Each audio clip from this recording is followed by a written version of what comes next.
बढ़िया। बहुत बहुत सर स्वागत है आपका पटना की धरती पर। Thank you.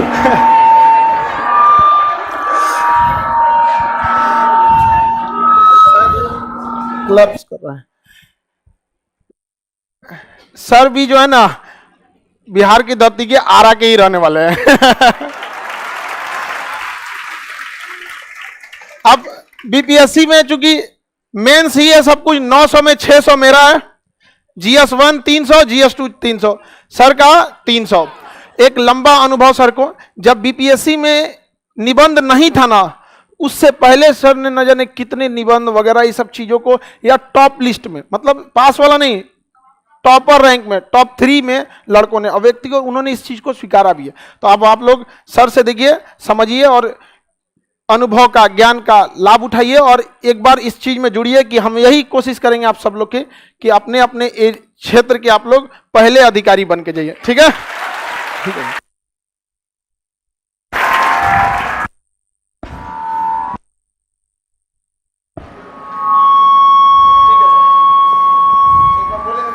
आवाज आ रही है? पीछे तक बालकनी वाले, वेरी गुड। सबसे पहले खान साहब को बहुत बहुत धन्यवाद, शुक्रिया।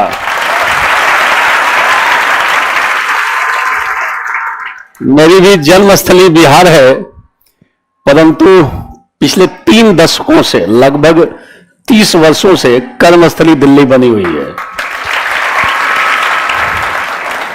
मेरे लिए भी ये सौभाग्य है।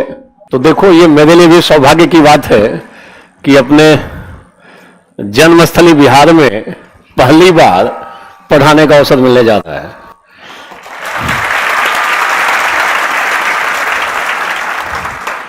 तो प्रयास रहेगा कि अपना जो बेहतर है आपके सामने प्रस्तुत हो। जो हमारा अनुभव है लगभग 3 दशकों का, जिसमें सैकड़ों हजारों स्टूडेंट सेलेक्ट हुए हैं, तो उसी स्तर की चीजें आपको भी प्राप्त हो पटना में रहकर। इसके लिए किसी 2 लाख 2.5 लाख वाले कोचिंग में जाने की जरूरत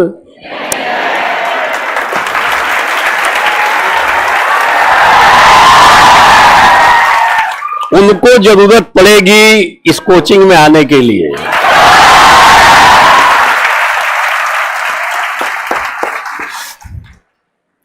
तो हम कुछ, एक तो इन चीजों को मैं दिखा देता हूं आपको।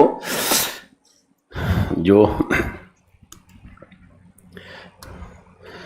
देखो, खान साहब की जो खासियत है कि दुरूह जटिल जो अबोधगम्य बातें हैं, विषय वस्तु है, उसको भी बड़ी सरलता से बता देते हैं, सहजता से बता देते हैं, लोग आसानी से समझ लें।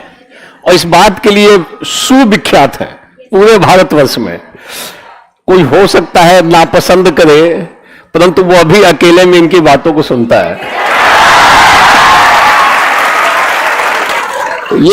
ये फैक्ट है, ये तथ्यात्मक सच्चाई है, फैक्चुअल ट्रूथ है ये। तो ये ध्यान रखना आप। तो मेरे लिए भी एक अच्छा सा अवसर है कि एक नया पार्ट आपके सिलेबस में ऐड हो गया है। आप सबको पता होगा, मुख्य परीक्षा में परिवर्तन आ चुका है, और परिवर्तन के क्रम में जो आपका ऑप्शनल सब्जेक्ट था, जो वैकल्पिक विषय था, उसको बाहर का रास्ता, लगभग बाहर का ही रास्ता दिखाया गया है। उसको क्वालिफाइंग के स्तर पर ला दिया गया है, और 40% उसका रखा गया है जनरल कैटेगरी में। अलग अलग कैटेगरी के लिए अलग अलग है, ओबीसी के लिए अलग है, CST के लिए अलग है। तो तीनों कैटेगरी के लिए अलग अलग चीजें बना दी गई हैं। जनरल कैटेगरी में 40% पा रहे हो तो क्वालिफाई कर जाओगे।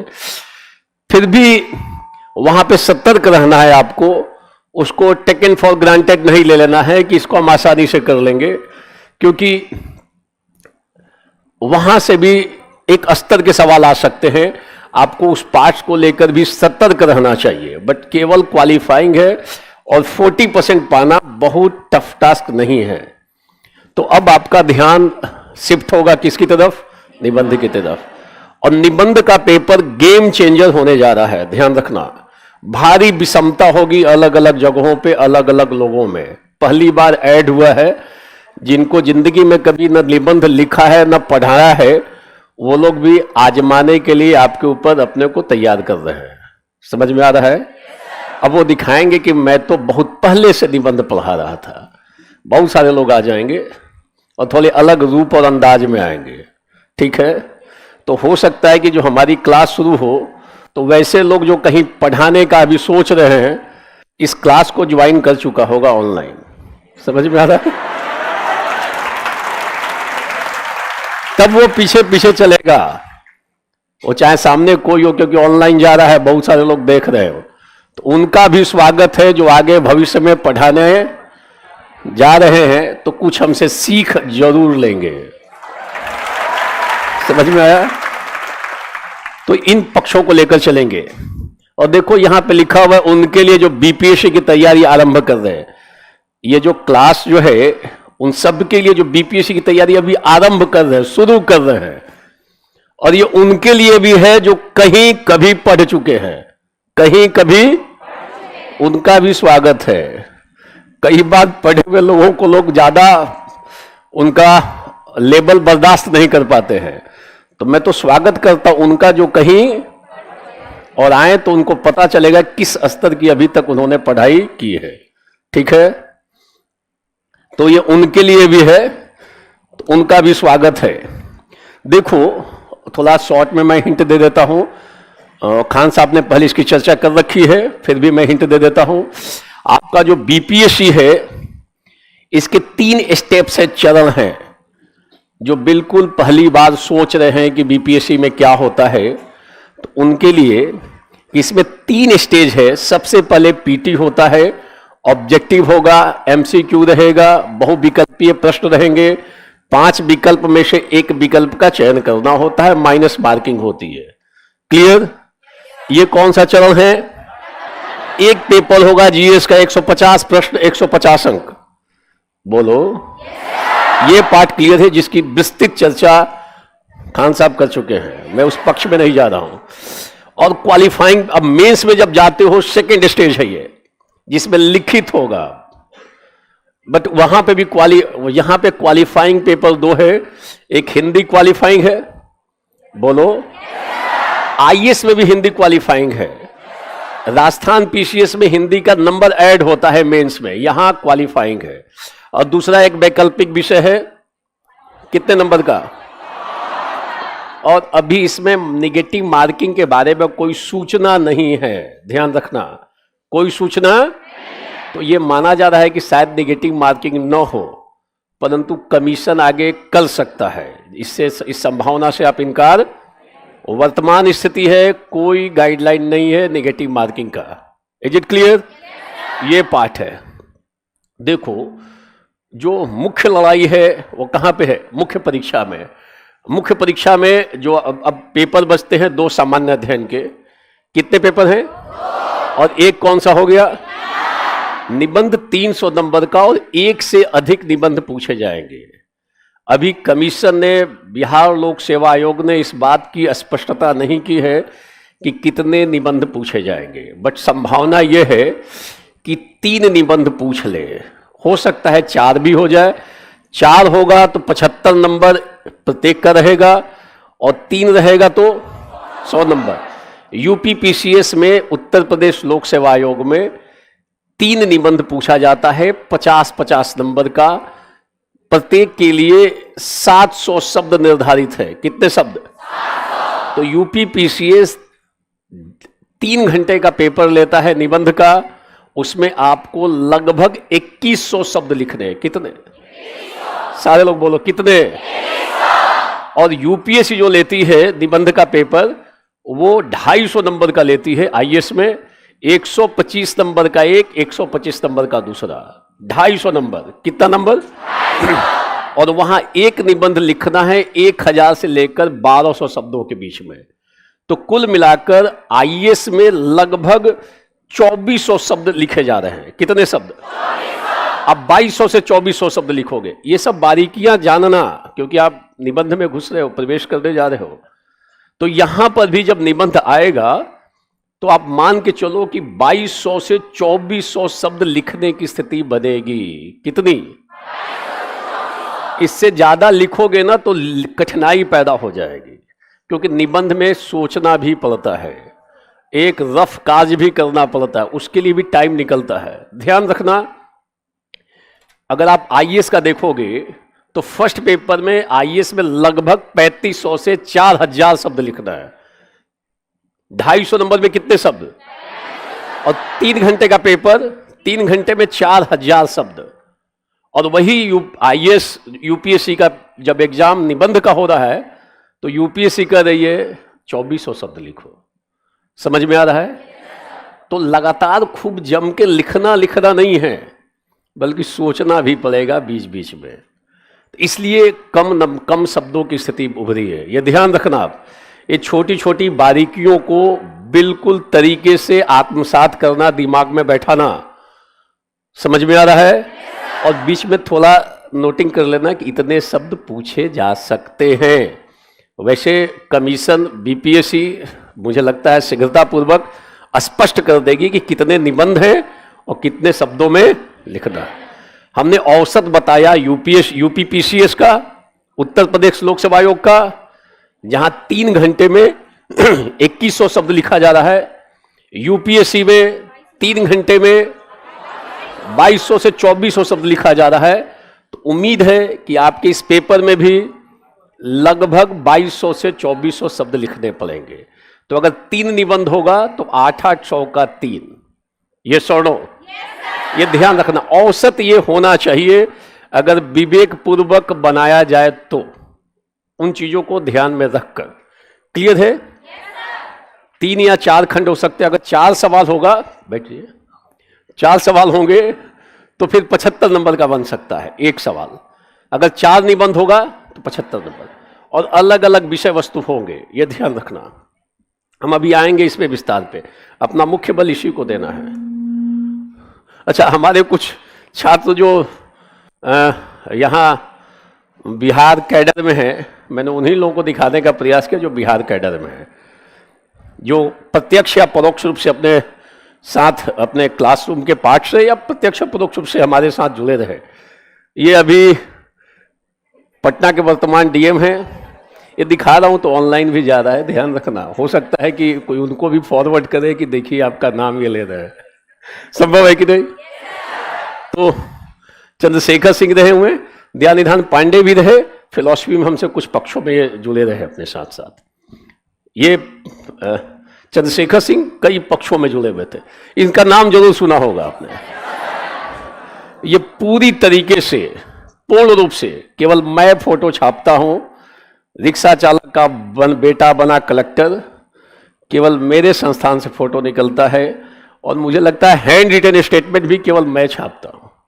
ये ध्यान रखना। बनारस के रहने वाले पढ़ाई के दरमियान सिस्टर ने अपना जेवर तक बेच दिया था, और पहले प्रयास में आईएएस बने, और वाइफ इनकी आईपीएस है। मिला हुआ था सिक्किम कैडर। अभी दिल्ली में स्वास्थ्य मंत्रालय में इनकी पोस्टिंग है। किसकी? गोविंद जायसवाल। अभी भी डाउन टू अर्थ, हिंदी भाषी बेटा, हिंदी कम बोलता है, अंग्रेजी बोलता है। इनका जो बेटा है छोटा सा, वो अंग्रेजी ज्यादा बोलता है, हिंदी, और ये विशुद्ध अब अंग्रेजी ठीक हो गई है। तो ये अपने साथ खूब जुड़े रहे, कई पक्षों पे जुड़े रहे, और सबसे युवा प्रथम प्रयास में ऐसे लोग अपने साथ जुड़े रहे। ये अभी बिहार कैडर से थे। अभी ये रोहतास डीएम हैं, धर्मेंद्र कुमार सिंह। पहले जमुई डीएम थे, और इतनी बातें लिख के गए हैं। मुझे दृढ़ विश्वास है कि मेरी ही तरह अन्य विद्यार्थियों को भी उनसे प्रेरणा और मार्गदर्शन प्राप्त होगा। ये इनकी बातें हैं। ये आईएएस बनने के बाद लिखा हुआ है, ध्यान रखना। कई बार आईएएस बनने के बाद लोग जाते भी नहीं हैं, वहां बनने के बाद कोई आके एक्सेप्ट करे। ये धर्मेंद्र हैं। अच्छा, और ये अथर अमीर शफीउल खान। इतना हैंड, क्योंकि मेरी क्लासेस हिंदी के साथ साथ दिल्ली में अंग्रेजी में भी चलती हैं, ये 2015 में थे। पहले अटेम्प्ट में इनको IRTS मिला था और सेकंड अटेम्प्ट में इंडिया का दूसरा स्थान प्राप्त किया। और देखो यहां पे लिखा हुआ है, ये देखो ये क्या लिखा हुआ है, एसे प्रिपरेशन, मतलब एसे वाले पार्ट्स में थे। ये 2015 की बात है। ये हमारे पास फिलॉसफी में थे और हमने कहा कि मेरी एसे की क्लासेस चल रही थी इंग्लिश मीडियम में, तो मैंने कहा कि एक दिन बैठ के देख तो लो, तुम कहीं और पढ़ रहे हो तो पढ़ते रहना। एक दिन पढ़ने के बाद लगातार पाठ हो गए, ये स्थिति थी। तो एसे के साथ साथ एसे में थे, हमारे साथ एथिक्स में भी ये जुड़े रहे, अथर अमीर सफी उल खान। देखिए, एथिक्स जब जोड़ा था ना, उस समय तो जब एथिक्स नया नया जुड़ा था, कंफ्यूज हो गए थे लोग, यूपीएससी वाले जो पहले से प्रिपरेशन कर रहे थे। अचानक से कोई चीज़ चेंज हो जाता है इतने बड़े लेवल पे, तो प्रॉब्लम आ जाती है। जैसे अभी बीपीएससी में क्या हुआ, निबंध आया था। अब बताइए, कोई ऑल ओवर इंडिया में सेकेंड रैंक पे है, अपने सिलेक्शन के बाद अपना हैंड रिटन देके साइन सिग्नेचर के साथ अगर बोला जाता है कि ऐसे एथिक्स, तो इट मीन्स आप समझ सकते हैं कि कहाँ पे आप लोग पढ़ने आए। समझ में आ गया कि नहीं आ गया? हमारा वही वाला एक सपना था कि जो भाई एक भारत जब पहले विश्व गुरु था, वो वापस आएगा, इतिहास दोहराया जाता है। और ये बहुत ऐसा बोल देने, जब रिटेन रहता है तो आपको क्या होता है, आपको एक सेल्फ मोटिवेशन मिल जाता है। और ये सर पूर्ण विश्वास है कि नेक्स्ट बैच में आप जब ये स्लाइड बना रहे होंगे तो सबसे ज्यादा यहाँ के लड़के मिलेंगे। Very good, thank you.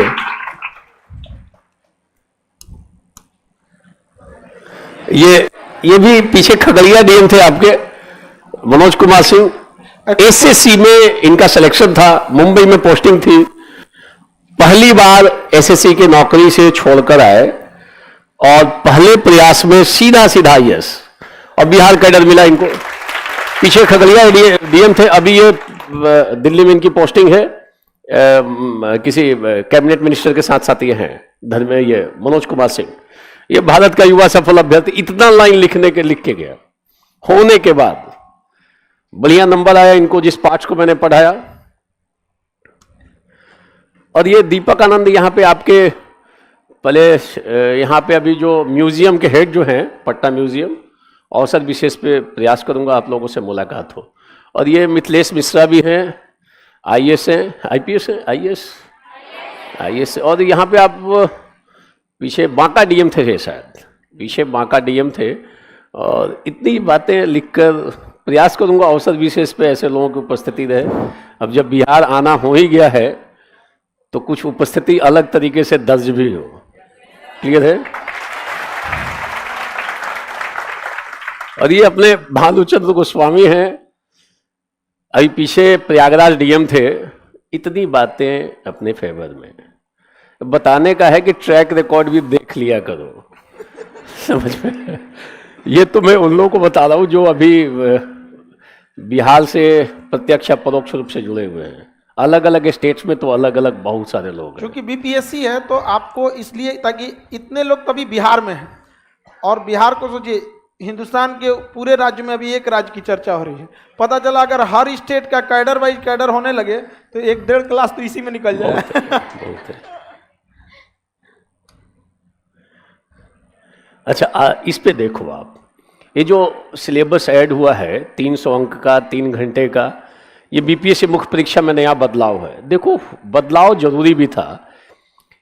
Optional subject की स्थिति क्या थी? जो आपका पेपर था, जो मुख्य परीक्षा में वैकल्पिक विषय, कभी किसी पेपर की लॉबी मजबूत, उसकी मार्किंग अधिक, कभी किसी पेपर को डाउन किया जा रहा है, कभी किसी पेपर को, और स्केलिंग करते करते बीपीएससी परेशान हो रही थी। और जो लॉबी ज्यादा डोमिनेट करती थी, दबंग हो गई। जैसे एलएसडब्ल्यू की लॉबी एक दौर में बहुत मजबूत थी, उन लोगों ने लिबरल मार्किंग शुरू कर दी। ऐसा कहा जाता है, लोग कहते हैं कि लिबरल मार्किंग होती, बहुत सारे लोग सेलेक्ट हुए। तो लॉबी के ऊपर बहुत कुछ डिपेंड करता है टीचरों के, कि कौन सी लॉबी मजबूत है।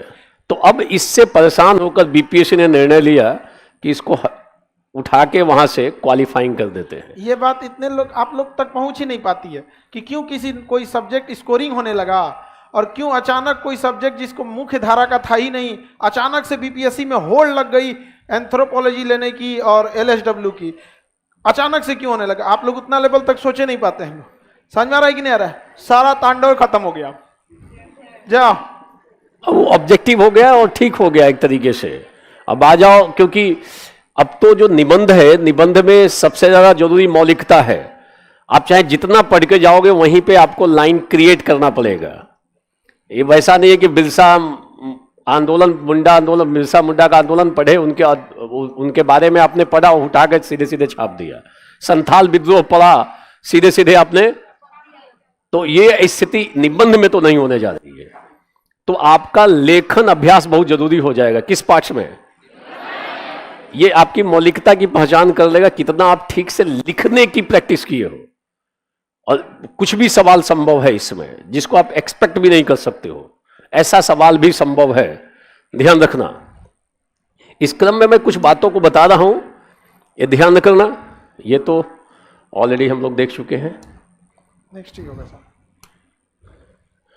देखो, मैं थोड़ा हिंट दे देता हूं कि जीएस फर्स्ट पेपर जो आप लोगों का है, बीपीएससी का जीएस, उसमें भारतीय इतिहास, आधुनिक इतिहास है, संस्कृति है। कितने सवाल पूछे जा रहे हैं? 6 में से कितना लिखना है? 3।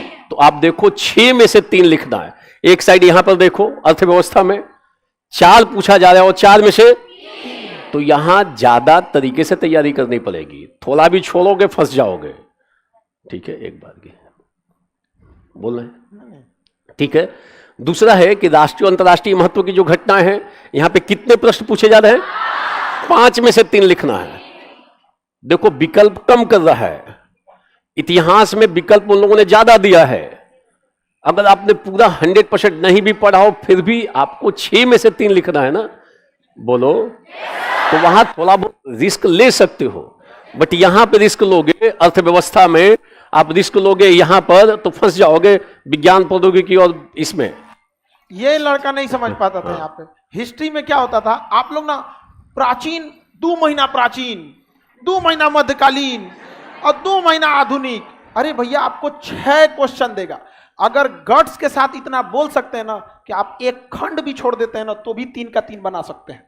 अगर आप 6 सवाल है, 6 सवाल है ना, आप अगर मान के चलिए मध्यकालीन नहीं पढ़े हैं तो 2 को छूटेगा। मध्यकालीन यहाँ पे भारत का आधुनिक इतिहास है, आधुनिक संस्कृति में मध्यकाल का भी हो सकता है। मध्यकाल से और प्राचीन से हम आपको एक बार चर्चा भी किए थे, तो संस्कृति, हाँ, कला, विकास वाला पूछा था। बिल्कुल। तो आप समझिए, आपको 6 ऑप्शन है और उसमें से करना कितना है? 3। इट मीन्स अगर आप आधा भी ध्यान देते हैं ना, तो आपके पास ऑप्शंस ज्यादा हैं। जबकि बिहार में क्या होता है, रगड़ के दे इतिहास नट्टी तक जब ले ऊपर ना दिखने लगा।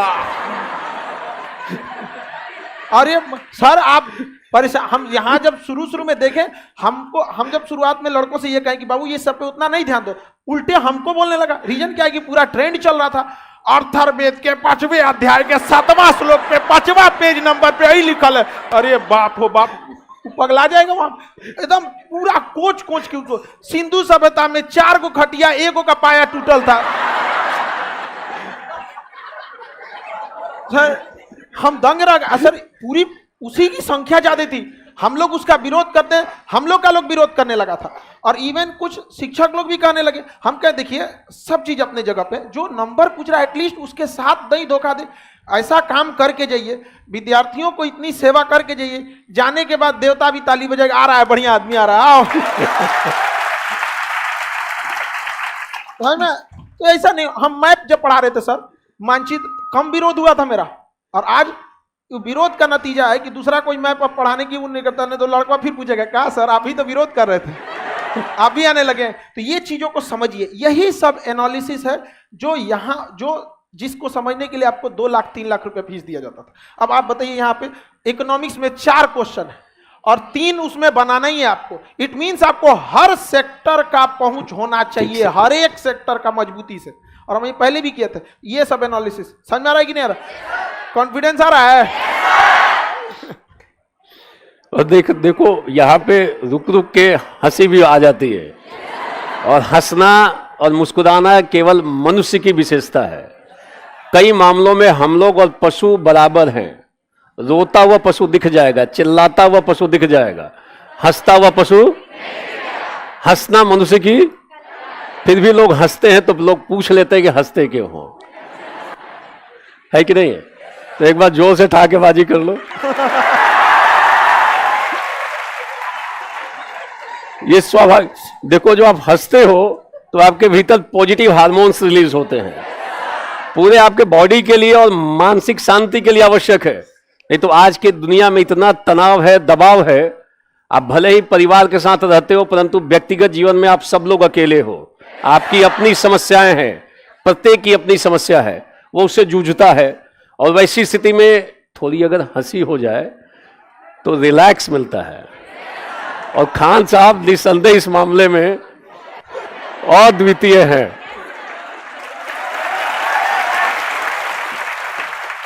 यहाँ ये लोग आने के बाद इनके गार्जियन भी निश्चिंत रहते हैं, खान सर को दे दिए हैं, ऐसे कहते हैं ना सौंप दिए हैं। कई गार्जियन आते हैं ना, कहते हैं सर जी अब हम आपको सौंप दिए, हम जा रहे हैं। हम कहते ठीक है कोई बात नहीं, यहाँ हम लाठी टांगे रहते हैं। पहले एक तो को डीएसपी के ने एक दिन पहले पीटे थे, अगले दिन डीएसपी हुआ तो एक दिन पहले आया तो, क्योंकि रिजल्ट कंफर्म नहीं रहता है ना, तो अगर रिजल्ट नहीं कंफर्म है आप कैसे कह सकते हैं। और उसके पिटाया था, आया कुछ बदमाशी किया, पीट दिया उसको। अगले दिन आया मिठाई लेके, हमको क्या हुआ, हमको लगा पिटाई की खुशी में लाया, सर डीएसपी हो गए। हम कहेंगे जा भाई ठीक हुआ, एक दिन पहले ही पीट लिए। देखो खान साहब की इस बात में एक संदेश भी है कि जिसको डीएसपी बनना है वो एक दिन पहले आए, आशीर्वाद ले, उसके बाद आगे मूव करे, है ना? इन्होंने संदेश दे दिया है। देखो जो निबंध है, निबंध में क्या अपेक्षा की जाती है, ऐसे में जो इवैल्यूएटर है, जो एग्जामिनर है, जो आपके निबंध को एग्जामिन करेंगे, जांच करेंगे, उसमें क्या अपेक्षा आपसे की जाती है, किन चीजों का होना जरूरी है। तो यूपीएससी में 2015 से पहले अनुदेश आता था, अब यूपीएससी भी अनुदेश नहीं देती है। वो अनुदेश अभी भी प्रासंगिक है, वो दोनों मीडियम में लिखा हुआ, इसका पूरा मैं आपको पेजेस मिल जाएंगे, इसमें लिखा हुआ होगा। मैं एक बार हिंट देता हूं कि निबंध लिखते वक्त किन चीजों को ध्यान में रखना चाहिए, और फिर हम लोग यहां पर निबंध की खूब प्रैक्टिस करेंगे, ठीक प्रैक्टिस करेंगे। अलग से आपको बुकलेट मिल जाएगा, लगभग 120 निबंधों की हमारी अपनी पुस्तिका आ जाएगी, तब तक उसमें संभावित निबंधों की सूची रहेगी। और फिर हम लोग भी देखेंगे, जब लगातार आना ही है तो बीपीएससी तो हर एक साल होता है ना, तो मेरा भी तो परीक्षण होगा, मंच पे आऊंगा तो फिर से आप सारे लोग रहोगे कि आपने ये बताया था, अभी वस्तु स्थिति क्या है। तो मुझे विश्वास है कि जो चीजें बताई जाएंगी उसके समरूप समकक्ष थोड़ी बहुत इर्द गिर्द हो सकती हैं, वैसे प्रश्न आते हुए नजर आएंगे, ठीक है? तो देखो जब आप निबंध देखते हो तो ये पहले अनुदेश आता था, इंस्ट्रक्शन आता था, बारीकी से शब्दों को देखना। उम्मीदवार की, आप सारे लोग उम्मीदवार हो, और जो निबंध आता है उसकी कोई ना कोई विषय वस्तु जरूर होती है, किसी न किसी विषय पे पूछा जाता है। क्लियर? जैसे महिलाओं के बारे में पूछ ले, गैर परंपरागत ऊर्जा स्रोत के बारे में पूछ ले, आर्टिफिशियल इंटेलिजेंस के बारे में पूछ ले, अधिकार कर्तव्य परस्पर पूरक है, निबंध हो सकता है। इसका कोई ना कोई विषय वस्तु जरूर होता है निबंध का। विषय वस्तु की पकड़ चुने हुए विषय के साथ प्रासंगिकता के साथ लिखना है। मतलब जो चीज लिखो वो विषय के साथ प्रासंगिक हो।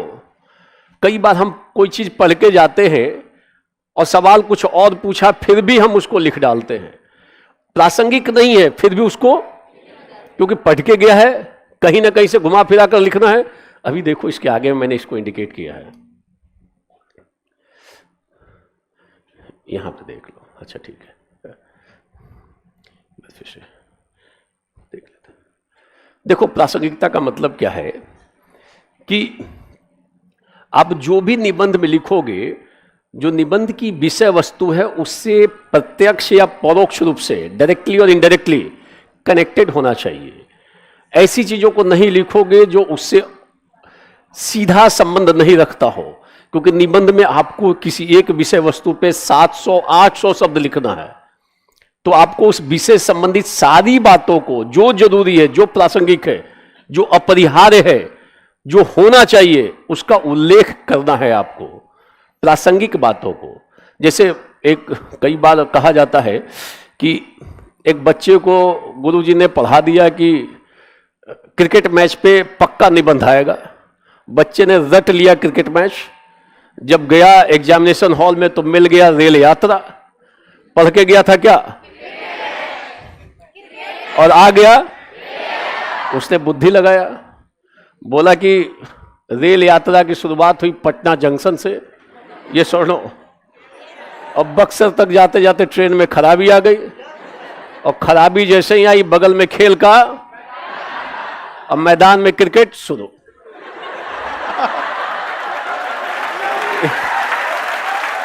अब एक घंटा उसने पूरा डिटेल से क्रिकेट मैच लिख दिया।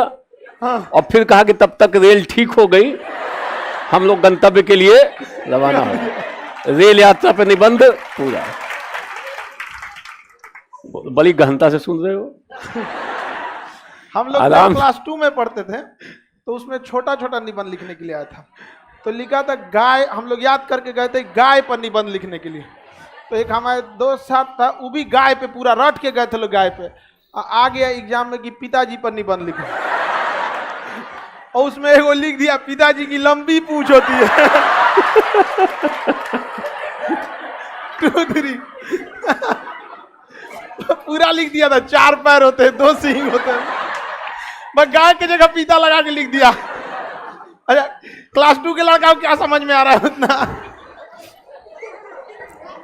तो देखो, प्रासंगिक का मतलब है जो भी रिलेवेंट है, जो होना चाहिए, उस बात का उल्लेख आपको करना है। अगर आपने सभी प्रासंगिक पक्षों का उल्लेख कर दिया तो मार्किंग आपकी बेहतरीन हो जाएगी। जो लिखा जाए, जो भी आप लिखो, उसका प्रत्यक्ष या परोक्ष रूप से संबंध विषय वस्तु से हो। जिस विषय पे सवाल है उसी विषय से संबंधित उसका संबंध हो, डायरेक्टली, और या तो डायरेक्ट हो या फिर, तो आपके कंटेंट की प्रासंगिकता हो गई। और टीचर तुरंत पकड़ लेता है कि तो इररिलेवेंट चीजों में चला गया है, तो आपको उससे बचना है। ठीक है। और हम लोग जब प्रैक्टिस करेंगे, तो जैसे मान लो, एक मैंने यहां पे बताया, जैसे यदि निबंध का विषय समस्या प्रधान हो, जैसे बाढ़ की समस्या है, बिहार में बाढ़ की समस्या है, ये सभी संभावित निबंध में हो सकते हैं। बाढ़ की समस्या, स्वरूप, कारण, निदान। क्या स्वरूप है, इसका कारण क्या है, और निदान क्या है। तो जैसे यहां पे आप कौन कौन से पक्षों को डालोगे, जैसे समस्या का स्वरूप दिखाओगे। समस्या का स्वरूप दिखाते वक्त आपको बताना पड़ेगा कि इसका कितना बड़ा स्वरूप है, कितने जिले प्रभावित होते हैं, कितनी जनसंख्या का कितना भाग प्रभावित होता है, ये सुनो, ये बताना पड़ेगा कि इसका इतना बड़ा स्वरूप है, ये सुनो। और इसका स्वरूप इतना विकराल है कि बिहार के बाढ़ को राष्ट्रीय आपदा के रूप में देखा जाता है। देखा जाता है कि नहीं। जोशीमठ में अभी आपदा आई है, डिमांड क्या हो रहा है, इसको राष्ट्रीय आपदा घोषित, अभी भी घोषित हुआ है क्या, अभी नहीं। अब बिहार का बाढ़, यह दर्शाता है कि इसका स्वरूप बहुत ही विकराल है, बड़ा है। आप तुरंत इसको वहां तक ले जाओगे, विस्तार दे दोगे, क्लियर। तो स्वरूप के संदर्भ में आपको डिटेल से दर्शाना होगा, तो फिर मार्किंग भी आपकी अच्छे लेवल पे होगी। और यहां पे तो लेखन कला तो डेवलप करनी पड़ेगी, ये मौलिक लेखन की बात है। आप विषय वस्तु को ठीक से समझो, क्या डिमांड है, कैसे उसको लिखना है, और हम लोग खूब प्रैक्टिस करेंगे। मैं भी अपनी पूरी ताकत लगा दूंगा यहां पर कि निबंध में आप सब लोग कंफर्टेबल पोजीशन में आ जाओ।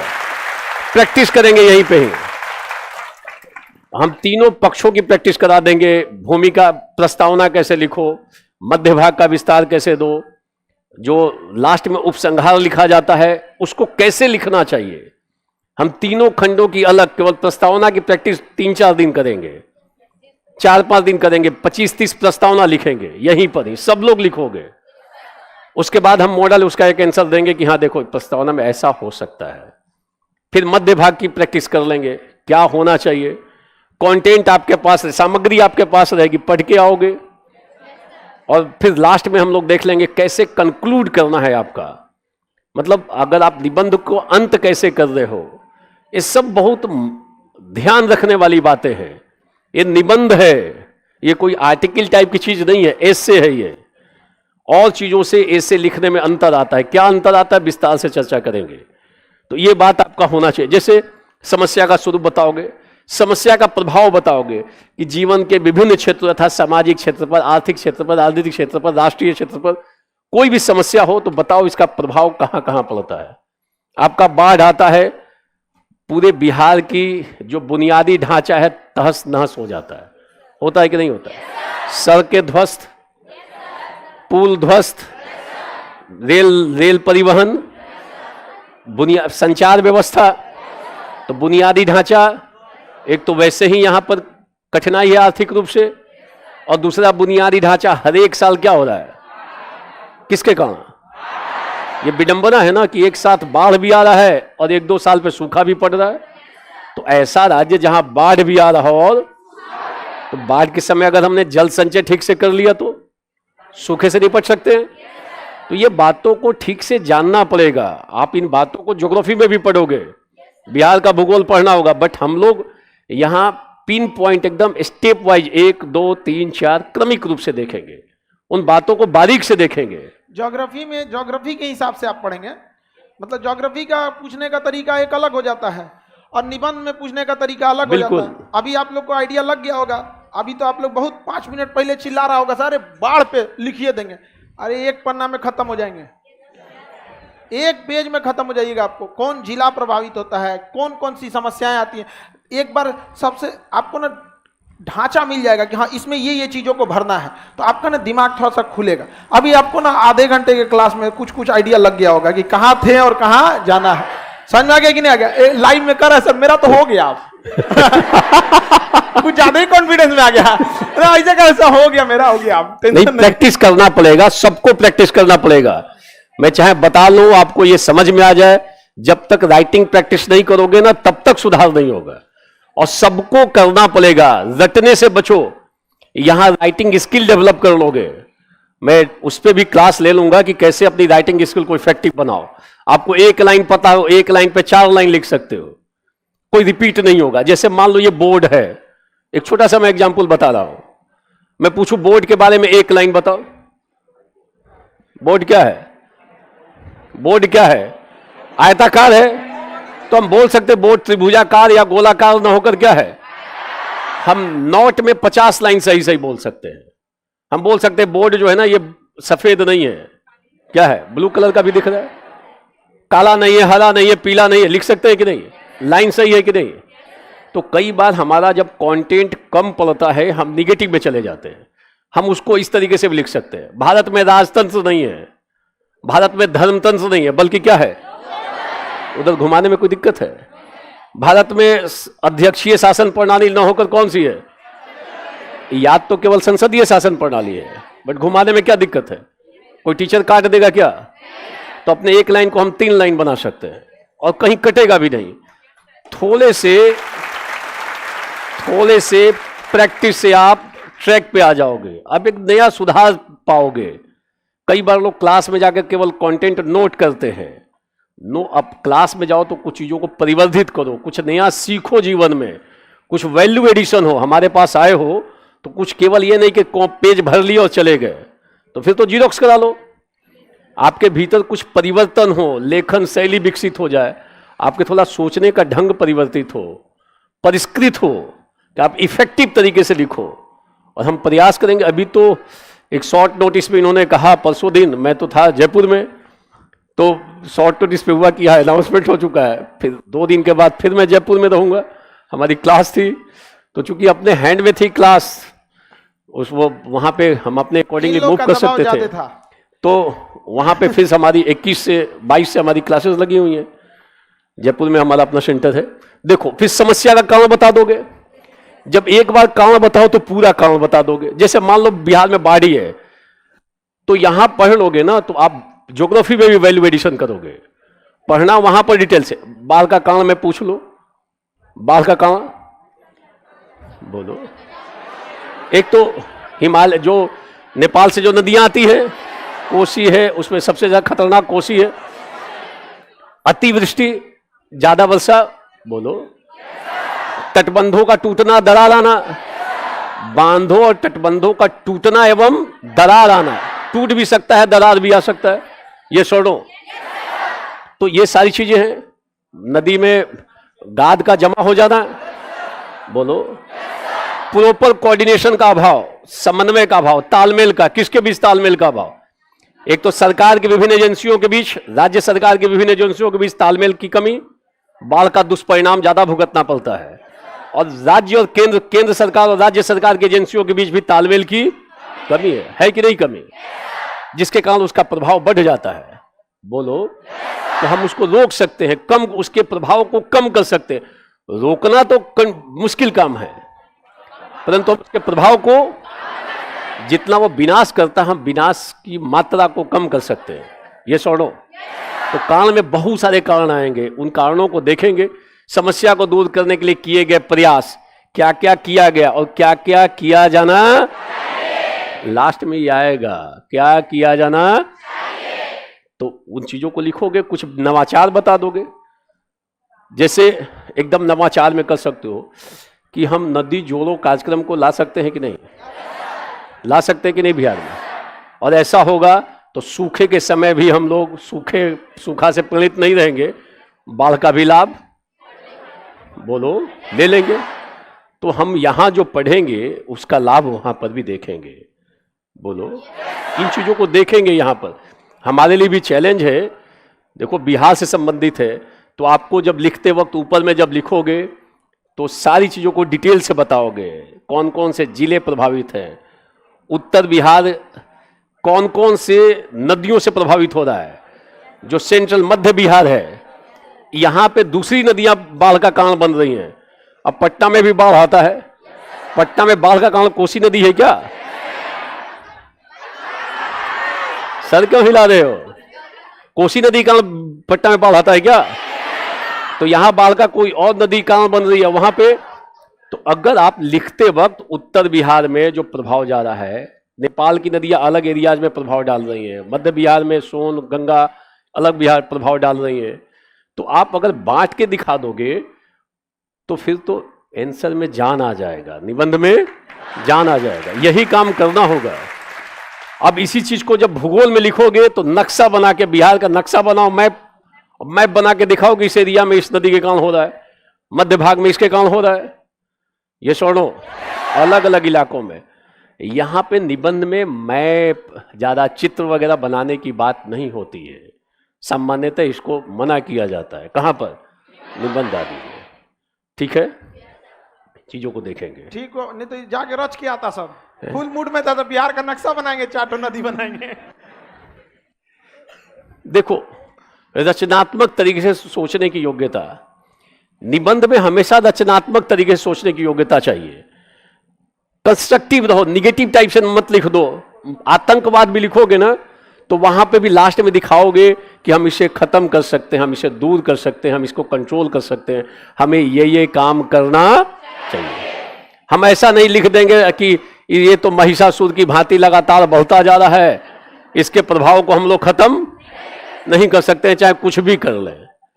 लास्ट में आपने हाथ डाल दिया। अगर निगेटिविटी में खत्म करोगे, कोई भी समस्या हो, भ्रष्टाचार भी होगा ना, ठीक है भ्रष्टाचार बढ़ता जा रहा है, परंतु लास्ट में हम लोग ऐसा लिखेंगे हम इसको कम कर सकते हैं, कंट्रोल कर सकते हैं, हम लोगों को ये काम करना, ऐसी चीजें लाएंगे, कंस्ट्रक्टिव रहेंगे। क्लियर? अतिवादी दृष्टिकोण से बचेंगे। एक्सट्रीम कंडीशन में कभी मत लिखो, हमेशा मध्यम मार्गी अप्रोच रखोगे। कई बार लोग लेखन के क्रम में अतिवादी हो जाते हैं, वो इंटरव्यू में भी कई बार अतिवादी दृष्टिकोण लोग रखते हैं, एकदम एक्सट्रीम फॉर्म में चला जाएगा, या तो पक्ष में एक्सट्रीम या विपक्ष में, दोनों कठिनाईपूर्ण है। आपको मध्यम मार्ग अप्रोच रहते हुए कैसे पकड़ेंगे? जब निबंध लिखेंगे तो प्रैक्टिस करते वक्त स्पष्टता आ जाएगी कि हाँ, हमें ऐसे ध्यान रखना चाहिए। नकारात्मक के साथ साथ सकारात्मक पक्षों को भी लिखेंगे। जैसे मान लो महिला सशक्तिकरण है, महिला सशक्तिकरण है, परंतु इस क्रम में कुछ कठिनाइयां भी तो आ रही हैं, नकारात्मक प्रभाव भी तो आ रहा है, बोलो। भोगवादी संस्कृति को भी तो बढ़ावा मिल रहा है। तो हम नकारात्मक के साथ साथ सकारात्मक, जैसे लोकतंत्र लिख रहे हो तो कुछ उसके नकारात्मक पक्ष, और ज्यादा किस पे बल देंगे? महिला सशक्तिकरण में सकारात्मक पक्षों पे विशेष बल देंगे। ये स्वर्णो रवैया प्रवृत्ति अति आशावादी दृष्टिकोण रखे, चाहे समस्या कितनी भी गंभीर हो। निराशा नहीं झलकानी है निबंध में कि नहीं ये भ्रष्टाचार तो दूर हो ही नहीं सकता है, बिहार का तो भला हो ही नहीं सकता है। ये सुनो, आशावादी दृष्टिकोण रखना है कि ऐसा करेंगे तो हो जाएगा और हमें ऐसा ऐसा कर्म करना। हमने निबंध में एक लिखा भी, एक निबंध, संभावित निबंध में, कि युवा और बुद्धिजीवी ही बिहार का भाग्य बदल सकते हैं। निबंध लिखो, युवा और, ऐसा निबंध संभव है, पूछ ले, लिखो कितना लिखते हो। और अगर प्रैक्टिस नहीं किए हो तो 10 लाइन 20 लाइन एक पेज लिखने के बाद जो एक पेज में लिखे हो ना, वो बाद में रिपीट करोगे। तो ये बहुत बड़ी कठिनाई है रिपीटेशन वाले। इसके लिए प्रैक्टिस बहुत जरूरी है। मध्य भाग को कैसे लंबा खींचना है, उसकी कुछ विशिष्ट तकनीक है, उन तकनीकों पे चर्चा करेंगे और एक एक करके देखते चलेंगे। प्रैक्टिस यहां पर भी करेंगे, पहले पढ़ेंगे, बाद में सीधा सीधा प्रैक्टिस। जितना प्रैक्टिस करोगे उतना आपकी स्थिति मजबूत होगी। और अगर निबंध में अगर आपने प्रैक्टिस कर ली लेखन, तो इसका प्रभाव आपकी जीएस फर्स्ट पेपर और जीएस बिल्कुल पड़ेगा। ध्यान रखना, क्योंकि आपने लेखन शैली विकसित कर ली। और लेखन शैली जिसकी अच्छी होती है ना, वो 4 लाइन जानता है तो 8 लाइन बहुत सटीक तरीके से लिखेगा। और लेखन शैली ठीक नहीं है, इतना कोई पढ़ ले और उसको बोलो कि 5 लाइन में लिख कर बताओ जो पढ़े हो, 4 बार तो गलती करेगा, भाषा टूट जाएगी। भाषा टूटी हुई भाषा में लिखेगा। पढ़ने से लग जाता है कि इसकी लेखन शैली ठीक। कई लोगों का ज्ञान बहुत है, उनका लेखन ठीक नहीं है। ऐसे बहुत लोग मिलेंगे, बात करोगे तो प्रभावित हो जाओगे। कहो कि अपनी बात को 10 लाइन लिख के बताओ, फिर देखो उसकी समस्या कैसे आती है। और निबंध लेखन शैली तो ठीक होनी ही चाहिए। इसके लिए स्पेशल एफर्ट करोगे सारे लोग, थोड़ा मेहनत करना पड़ता है बट करोगे। मेरी उपस्थिति लगातार रहेगी, ठीक है?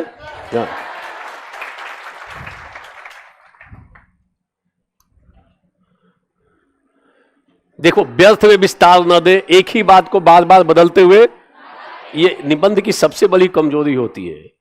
लोग फालतू में विस्तार देने लगते हैं, क्योंकि शब्द सीमा का पालन करना है, और एक ही बात को बदल बदल के लिखते हैं। ऐसा प्रयास नहीं होना चाहिए। और जब निबंध लिखो ना, तो एक ही शब्द बार बार घूमता हुआ नहीं है। कई बार लोग मतलब की एक ही पेज में 5 बार मतलब की लिखे हुए हैं। एक बार मतलब लिख दिया, दूसरी बार आशय लिख दिया, तीसरी बार तात्पर्य लिख दिया, चौथी बार अर्थ लिख दिया, छठी बार अभिप्राय लिख दिया। क्या दिक्कत है? बदलते हुए लिख देंगे। एक बार देखना लिख दिया तो दूसरी बार दृष्टिगत करना, अवलोकन करना, ऐसे करते हुए लिख सकते हैं, बजाय कि एक ही शब्द बार बार 4 लाइन में एक शब्द 4 बार रिपीट हो जाए। इसका मतलब लेखन शैली ठीक सर, इसके अभ्यास से लिए होगा। अलग से बता भी देंगे, क्योंकि क्या चीज़ कि जैसे अभी कैसे बोले एक ही शब्द के 5-7 चीज, तो उसका प्रैक्टिस करते करते हो जाएगा। इसके लिए सर आप लोग को इसका टेंशन नहीं लेना। अभी सर आंखियां बड़ा करके देख रहे थे, इतना का 5 गो और तब निकल गया। आंखियां बड़ा कर लिया था, और ये समझने का 5 गो नोटिंग करा देंगे। देखो हम कैसे शब्दों की नोटिंग करा देंगे आप लोगों को। जैसे अभी जो मैंने बताया ना, नोटिंग करा देंगे। नोट कर लोगे कि ऐसे ऐसे शब्दों को हम बदलते हुए लिख सकते हैं। प्रैक्टिस करेंगे, छोटे छोटे लाइन की प्रैक्टिस करेंगे। जैसे मान लो भ्रष्टाचार है, भ्रष्टाचार पे निबंध लिख रहे हो, कंक्लूड करने जा रहे हो, तो आप लिख रहे हो, एक सुखी समृद्ध सामंजस्यपूर्ण समाज का निर्माण तब तक नहीं हो सकता जब तक कि भ्रष्टाचार रूपी दानों को नियंत्रण में, ठीक है? अब देखो ये जो लाइन है ना, एक सुखी समृद्ध सामंजस्यपूर्ण बिहार का निर्माण तब तक नहीं हो सकता है जब तक कि हम बाढ़ की समस्या का सम्यक रूप से निदान। उसी लाइन को बदल के हमने बाढ़ पे कर लिया। क्या एक सुखी समृद्ध सामंजस्यपूर्ण आर्थिक रूप से सशक्त बिहार का निर्माण हो सकता है क्या जब तक बाढ़ लगातार आता रहो? तो हम बाढ़ को जोड़ देंगे इस लाइन से। बोलो, भ्रष्टाचार से जोड़ सकते हैं, कोई मान लो कोई कठिन समस्या उससे जोड़ सकते हैं। तो हम ऐसे ऐसे लाइंस को उठा उठा के स्टॉक में रखेंगे। सैकड़ों ऐसे लाइन लिखेंगे, एक लाइन 20 जगह इस्तेमाल करेंगे। क्लियर? जैसे मान लो छोटा सा शब्द है, सम्यक दोहन और व्यवस्थित आवंटन। कौन सा शब्द मैंने कहा? समुचित दोहन और व्यवस्थित। मान लो प्रदूषण पे हो, पर्यावरण की रक्षा पे हो, और वहां बीच में लिख रहे हो कि हमें प्राकृतिक संसाधनों का समुचित रूप से दोहन करना चाहिए और व्यवस्थित रूप से आवंटन करना चाहिए। बोलो। जैसे ही लिखते हो समुचित दोहन, तो लिख रहे हो हमें प्राकृतिक संसाधनों का अंधाधुंध दोहन, हमें इको फ्रेंडली टेक्निक से दोहन करना चाहिए। कौन सी टेक्निक से?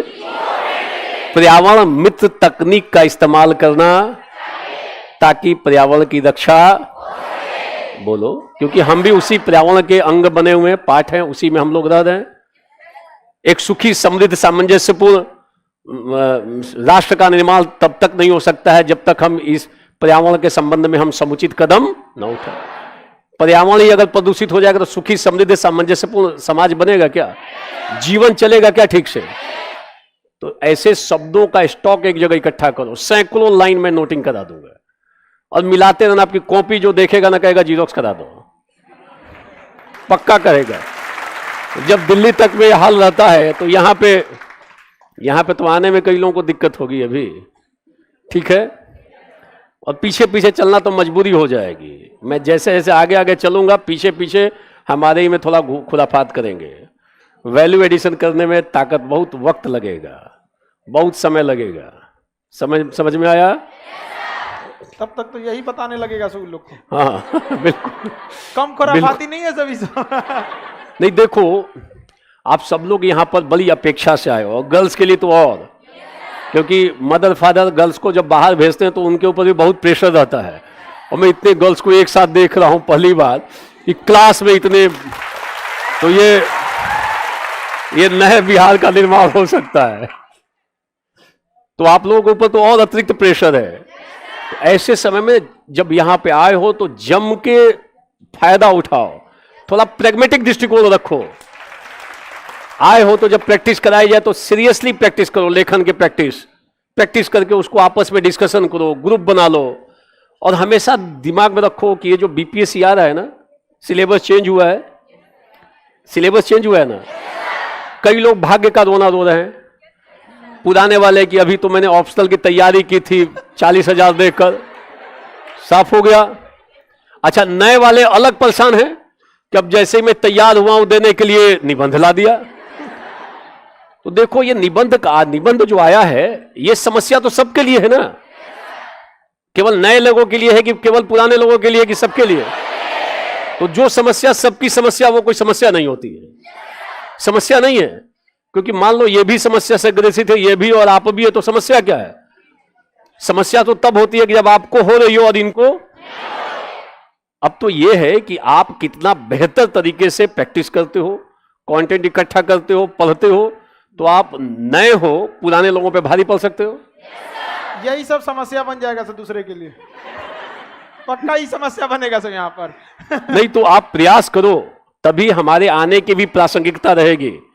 मैं आया हूं तो पूरा एफर्ट करूंगा कि पूरा समय आपके साथ यहां पर जितना समय हो सकता है लाभ मिले आपको, और आपके अंदर परिवर्धन हो, आपका परिष्करण हो, ये मैं चाहूंगा। तभी आने का इंपैक्ट भी रहेगा, तभी उसका एक पक्ष भी बनेगा, ठीक है?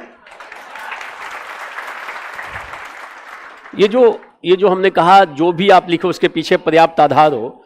इंडक्टिव मेथड और डिडक्टिव मेथड, इन चीजों की चर्चा हम आगे जब पढ़ाएंगे ना विस्तार से कर देंगे। इंडक्टिव मेथड क्या है, डिडक्टिव मेथड क्या है। कई बार हम छोटा छोटा लाइन लिखते हैं, बाद में एक बड़ा सा निष्कर्ष निकालते हैं। इंडक्टिव मेथड सिंथेसिस होता है, संश्लेषण होता है। कई बार विश्लेषण की बात होती है, हम एक चीज को कई टुकड़ों में बांट देते हैं, विश्लेषण कर देते हैं। ये सुनो, एक बड़े आधार से छोटी कई चीजें निकाल लेते हैं। तो डिडक्टिव में हम जनरली सामान्य से विशेष की ओर मूव करते हैं। वो सामान्य से विशेष क्या होता है आगे देख लेंगे, बता देंगे। अब ये ध्यान रखना, ऐसी मेथड से हम लोग लिख सकते हैं। अच्छा, अब देखो निबंध में संभावित जो निबंध का पेपर है, इसमें क्या विषय वस्तु हो सकता है, किस पे निबंध पूछ सकता है आपसे, किन बातों पे निबंध की स्थिति आ सकती है। तो देखो निबंध हो सकता है कि आपसे पूछ ले नैतिक और दार्शनिक निबंध। कैसा निबंध? हाँ। हाँ ठीक है, ये संभावित इसको बड़ा कर दिया गया, आप लोग के पास पीडीएफ में है, लाइव वाले सब लोग को लोड कर दिया गया पीडीएफ। अब ये पीपीटी फॉर्म में है ताकि बड़ा रहे आप लोग को देखने और में देखो easy हो। अभी तो बीपीएससी अभी निकालेगी ना कि हम निबंध में कैसा निबंध, कितने शब्दों का, कितने खंड में होगा। तो ये मैं तो संभावना व्यक्त कर दी, मिलाओगे कि वो जो निकाल रही संभावनाओं से जुड़ा हुआ है कि नहीं है, इसके इर्द गिर्द रहना ही है, रहना ही है, ये ध्यान रखना आप। अभी बीपीएससी ने क्लियर नहीं किया है, बोलो तो देखेंगे आप। जैसे पहला कौन सा पाठ लिखा है, नैतिक एवं, स्थिति ये हो गई है। फिलोसफिकल निबंध तो यहाँ के जो चेयरमैन साहब है उन्होंने भी कहा है कि मैं फिलोसफिकल निबंध पूछ सकता हूं। और फिलोसफिकल निबंध में जब पूछा गया क्या पूछ सकते हैं, तो उन्होंने कहा कर्म करो फल की चिंता। अभी क्या कर रहे हो, कर्म कर रहे हो, फल की चिंता है कि नहीं है। और बीपीएससी के चेयरमैन ने कहा फल को कर्म करो और कर्म करो, क्या करो, कर्म करो, और किसकी चिंता मत करो, फल की चिंता मत करो। फल मतलब परिणाम, फल मतलब, ये देखो गीता का सार है। मैं थोड़ा सा इसको समझा देता हूं। फुल टाइम फल की ही चिंता करते हैं, फल मिल जाए, बोलो लाल बत्ती की गाली, या कहीं शादी विवाह के बारे में कि मेरा विवाह इसी से हो जाए, ये भी चिंता का पार्ट होता है। फल की चिंता दिन भर खोया हुआ है, यही सब चिंता इसको ज्यादा रहता है, इन सब को। और जितना तेल टाढ़े हैं सब नौंसों को ज्यादा इसका चिंता। तो देखो दिमाग में रखो, कर्म आपके हाथ में है। कौन सी चीजें आपके हाथ में है? ध्यान, मतलब वर्ल्ड के जितने रिलीजन है, विश्व के जितने रिलीजन्स हैं, सारे रिलीजन मानते हैं कर्म करोगे फल अवश्य मिलेगा। ये तो मिलना तय है, अनिवार्य संबंध है। कैसा संबंध है? और अगर हम सारे लोग मनुष्य हैं तो कौन सी चीजें हमारे हाथ में? कर्म हाथ में है कि फल हाथ में है? कर्म हाथ में है, ये छोड़ो, बोलो ये छोड़ो, कर्म हाथ में है। अगर आपने बहुत अच्छे से कर्म कर लिया, आपने खूब अच्छे से पढ़ाई कर ली, आपने खूब अच्छे से लेखन कर लिया, खूब आपस में चर्चा कर रहे हो, मेहनत कर रहे हो, श्रम कर रहे हो, तो फल तो मिलेगा ही इसके अनुरूप। और आप फल की चिंता कर रहे हो दिन भर और कर्म कर नहीं रहे हो, तो फल मिलेगा क्या? कर्म करोगे तब ना फल मिलेगा। कौन सी चीजें हमारे हाथ में है? तो जो हमारे हाथ में वो तो कर नहीं रहे, और जो हमारे हाथ में नहीं है उसके लिए अगर आप कर्म कर दो, खूब अच्छे से पढ़ाई कर लो, लेखन कर लो, अच्छा सा ग्रुप बना लो, ये सब आपके हाथ में, तो फल देना ना ईश्वर की व्यवस्था है। अगर ईश्वर आपके कर्म के अनुरूप फल नहीं देगा तो अन्यायी का स्टाम्प लग जाएगा। क्या है? अन्याय करता है, और ईश्वर अन्यायी, ईश्वर तो न्यायी है। तो जब ऐसा आदमी बैठा हुआ है टॉप लेवल पे, तो चिंता इसकी क्यों करोगे? बोलो ये छोड़ लो। कहीं घूम के आ गई आप, शरीर यहां पे है, मन कहीं, तुरंत मिला वापस। मन की गति बहुत तेज है, तुरंत यहां से निकलता है बॉलीवुड, मिल के वापस। ये छोड़ो, मैं पढ़ा रहा हूं यहां पे, और ध्यान कहीं दिल पे नहीं लेना है, ठीक है? जो मैं बात बोलूं तो समझ लेना है। जब यहां बैठे हो ना, तो शरीर के साथ साथ मन को भी यहीं पे रखो। कई बार शरीर यहां पे, मन कहीं, तो फिर तो लाइब्रेरी में कई सब पढ़ते हैं। कई बार आप देखोगे लाइब्रेरी में ना, तो 2 घंटे से एक ही पेज को पढ़ते हुए नजर आते हैं। 2 घंटे से क्या कर रहा है? एक ही पेज को पढ़ रहा है। बगल वाले को तनाव हो जाता है, क्या पढ़ाई कर रहा है यार 2 घंटे से। जो पढ़ रहा है उसका आंखें तो लगी हुई है कहां पर?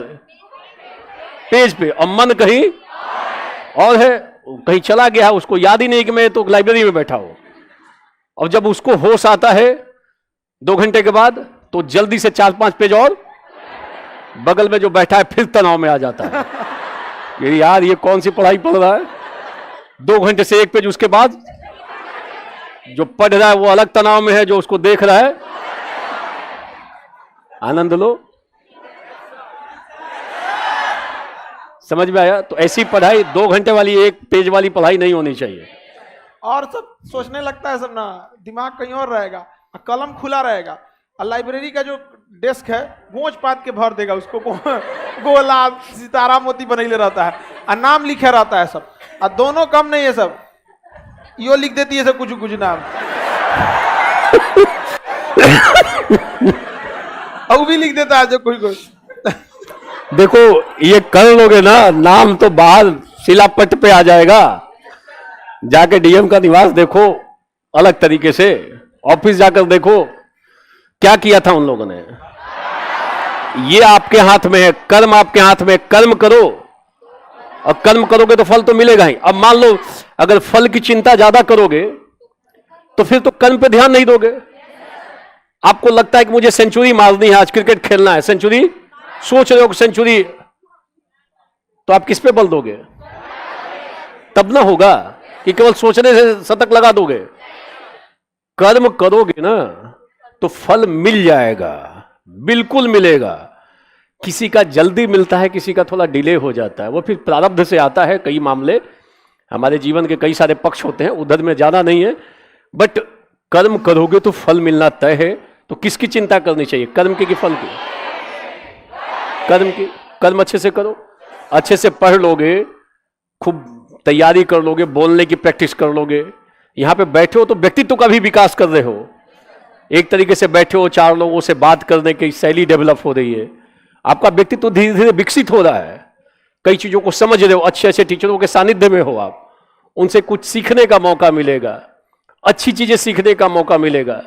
जो यहां मंच पे आता है सबका दायित्व तो बढ़ जाता है आप लोगों को देखकर कि भाई इतने बच्चों का भविष्य अपने साथ जुड़ा हुआ है, अगर हम थोड़ा सा अधिक मेहनत करें तो इनके भविष्य पे सकारात्मक असर पड़ेगा, पड़ेगा कि नहीं पड़ेगा? तो वो भी भीतर से फील होता है। तो आप कर्म करो और फल की चिंता, फल मिलेगा। इसको हम बोलते हैं निष्काम कर्म। कौन सा कर्म? ये कठिन है, असंभव नहीं है। कठिन है, असंभव नहीं। आपने एक बार डिसाइड कर लिया है कि मुझे एसडीएम बनना है या डीएसपी बनना है, तो फिर दिन भर एसडीएम के बारे में सोचने से कोई अंतर पड़ता है क्या? अब आप क्या करो? कर्म करो, और ये कर्म करोगे तो निसंदेह बन जाओगे। ये सुनो, सब आपके हाथ में है, ये ध्यान करना। तो आप ऐसे निबंध बन सकते हैं। हम इसको डिटेल से देख लेंगे। इस सवाल को हम मान लो हम कितने, हम इसको अगर मान लो 800 शब्द जाना हो तो हम इसको 800 शब्द चले जाएंगे, 1500 शब्द होगा तो 1500 शब्द चले जाएंगे। इसको हम कई एरिया से जोड़ देंगे। कई बार लोग परिणाम को ध्यान में रखकर कर्म से विमुख हो जाते हैं। आपका जो कर्म है, जो स्वधर्म है, वही आपका कर्म बनता है, ध्यान रखना। गीता यह मानती है। कई बार अधिकारी फल को ध्यान में रखकर अपने कर्म से विमुख हो जाता है। उसका कर्म है कि अपराधी को दंडित करे, बट लगता है कि नेताजी फलाने नेता नाराज हो जाएंगे, परिणाम प्रभावित हो गया। फल को देखा कि अरे हमारा ट्रांसफर तबादला हो जाएगा, कर्म से पलायन कर जाता है।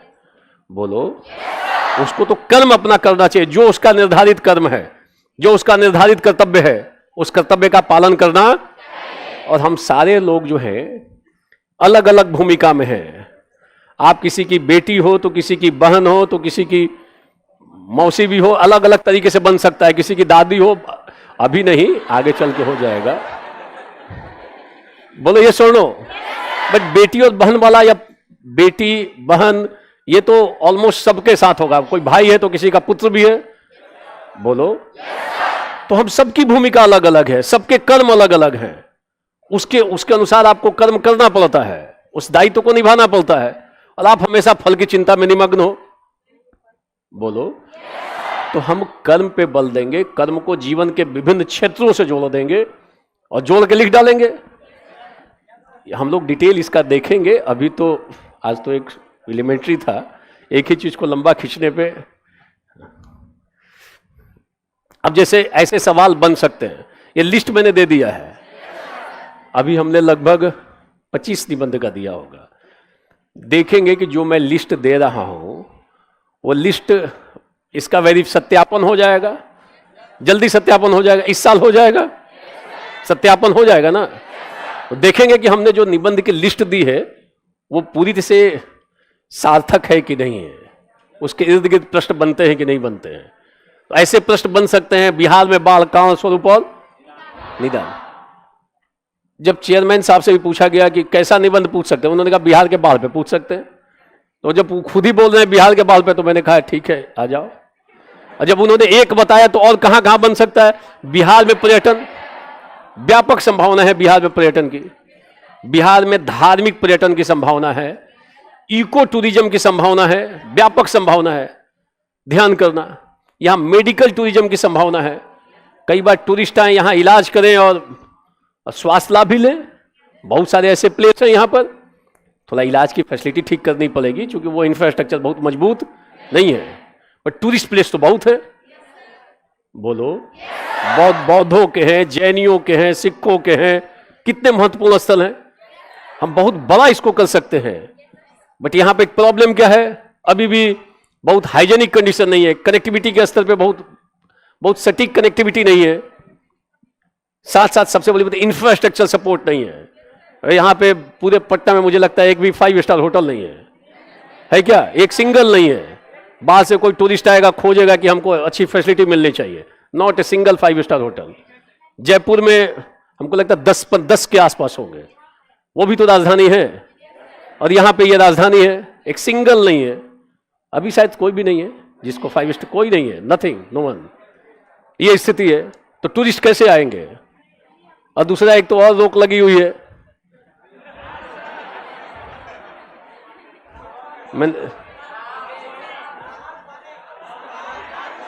मैंने कुछ बोला नहीं, ये सब बच्चे थोड़े इनोसेंट टाइप में, इधर में सबको पता चल गया क्या रोक लगी है।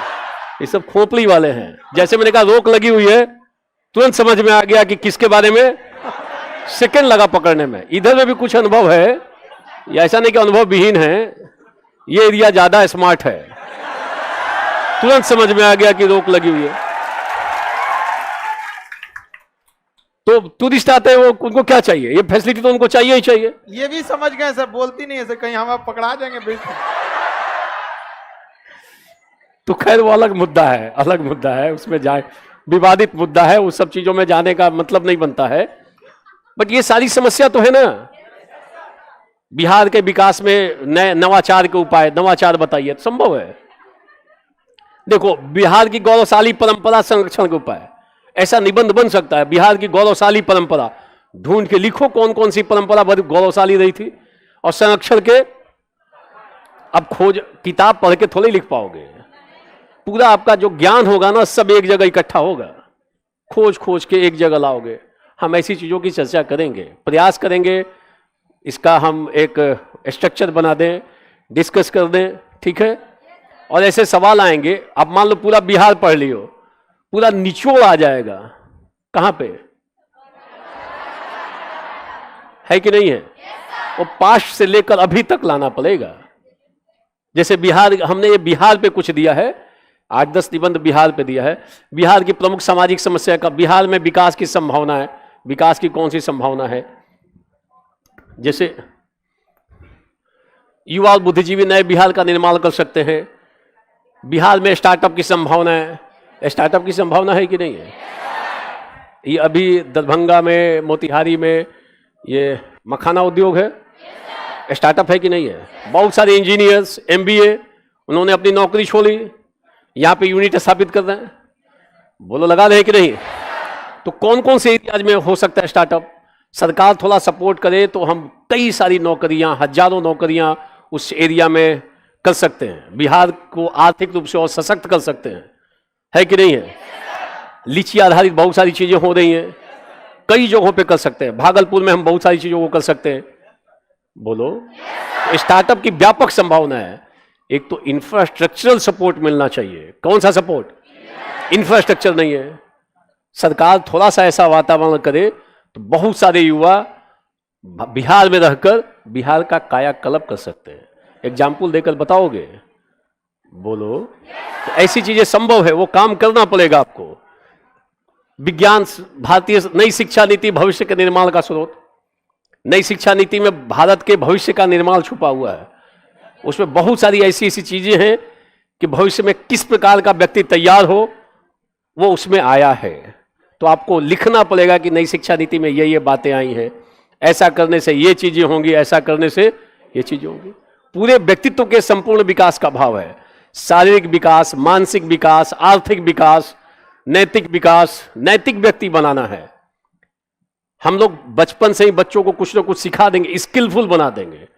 हमारी शिक्षा पद्धति बहुत स्किलफुल थोड़ी बनाती है। बीए पास कर गया है कोई व्यक्ति, पूछो वो कौन सा काम जानते हो, एक काम नहीं जानता है, नो स्किल। बोलो।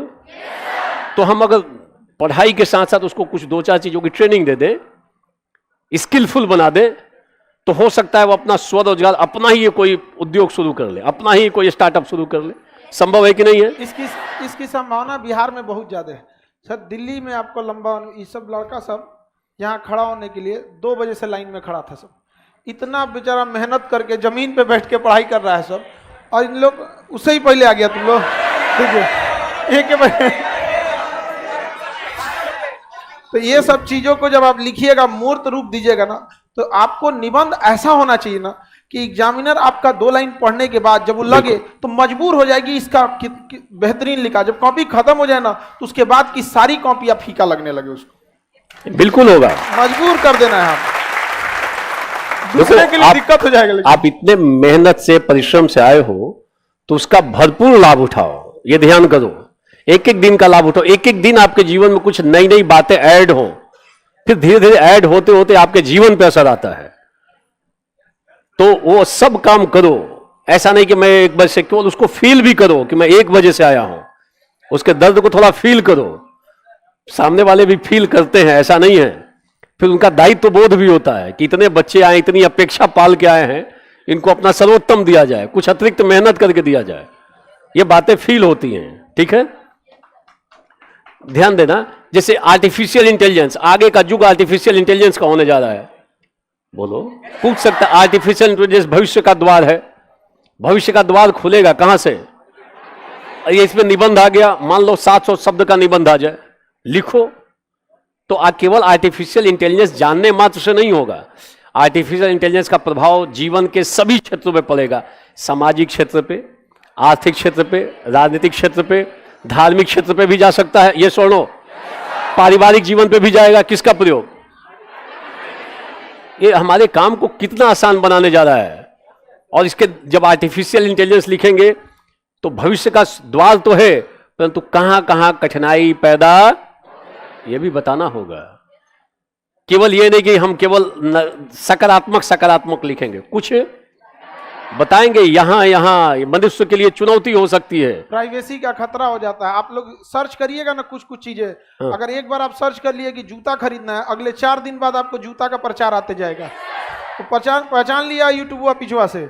आप शॉर्ट्स देखिएगा ना, 2 गो शॉर्ट दिखेगा तो अगले दिन 4 गो दिखाएगा, अगले दिन 50 गो, और प्रतिदिन आपको 400 शॉर्ट्स यूट्यूब वीडियो दिखाता है। आपके आर्टिफिशियल इंटेलिजेंस आप खत्म, आप कहाँ क्या कर रहे हैं, सारी चीजों को उसको आइडिया है वहां पे। तो ये इसको ठीक से तैयार करो। हो सकता है ये आर्टिफिशियल इंटेलिजेंस आपको साइंस टेक में पूछ दे, यहां पढ़े हो ना, तो ये इथिक्स, ये जो निबंध है, इसका लाभ कई क्षेत्रों पे मिलेगा आपको। यहां तो पढ़ोगे ही पढ़ोगे, और क्या वहां नहीं पढ़ने जा रहे हो क्या? वहां पे भी पढ़ोगे, बट यहां लिखने का ढंग अलग होगा, हमारा ढंग ही अलग होगा। ये ध्यान रखना। जैसे मैं एक छोटा सा एग्जांपल बता रहा हूं। जैसे आप यहां पे अभी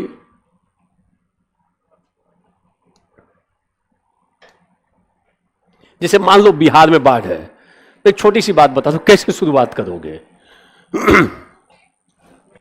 हम केवल प्रस्तावना की पे कम से कम 3-4 क्लास लेंगे, 20-25 प्रश्नों की प्रस्तावना लिखने का यहां प्रैक्टिस करेंगे, और कल एक तो प्रैक्टिस कराएंगे हम। अभी समय है ना अभी? हाँ। जैसे मान लो बिहार में बाढ़ है, तो प्रस्तावना आखिर लिखी क्यों जाती है? हम शुरुआत में थोड़े लिख लेंगे बिहार में प्रतिवर्ष बाढ़ आता है, इस टाइप से शुरुआत तो करने नहीं जा रहे। बोलो, कैसे लिखोगे? शुरुआत कैसे करोगे? शुरुआत ऐसी देखो, निबंध की शुरुआत ऐसी होनी चाहिए। प्रस्तावना का उद्देश्य यह होता है, जो प्रस्तावना लिखते हो लगभग 8 से 10 लाइन में लिखते हो, उसका उद्देश्य यह होता है कि पाठक में, मतलब जो पढ़ने जा रहा है, या श्रोता में जो सुन रहा हो आपका निबंध, पाठक या श्रोता में जिज्ञासा उत्पन्न कर दे। क्या पैदा कर दे? क्यूरियोसिटी डेवलप हो जाए कि कुछ कहना चाह रहा है, पढ़ने के लिए विवश हो जाए आपका निबंध। ये आपके निबंध की ऐसी प्रस्तावना होनी चाहिए। कितने लाइन में लिखोगे? लगभग 8 से 10 लाइन। अब सवाल है कैसे लिखोगे? एक होता बहुत शुष्क टाइप में लिख रहे हो, बाल को परिभाषित कर रहे हो, ये बिल्कुल नहीं। कैसे लिखोगे प्रस्तावना कि पढ़ने वाला एक बार लगे अरे क्या इसने लिखा है, उसके अंदर जिज्ञासा आपने पैदा कर, कौतूहल पैदा कर दिया, ऐसा लगे कि कुछ कहने जा रहे हो। और कंक्लूजन जब लिखोगे पाठक को ऐसा लगे कि आप कुछ कह रहे हो, आप कुछ कहना चाह रहे हो, वो लास्ट में दिख जाए। ये ध्यान रखना। आप कैसे शुरुआत करोगे?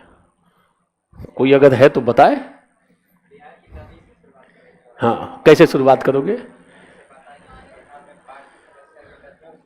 हाँ ठीक है, आपने कारण बता दिया इसका, तो शुरुआत में ही। तो बीच में क्या करोगे? बिहार में नदियों का कारण बाढ़ आता है, बिल्कुल सही है। तो जब कारण लिखेंगे बिहार में बाढ़ का कारण, तो कारण में तो सारी बातें फिर से रिपीट करोगे, जो शुरू में लिखा है फिर से रिपीट करोगे। बैठ जाओ आप। एक छोटा सा मैं एग्जाम्पल बता रहा हूं कैसे शुरुआत कर सकते हो, समझने का प्रयास करना।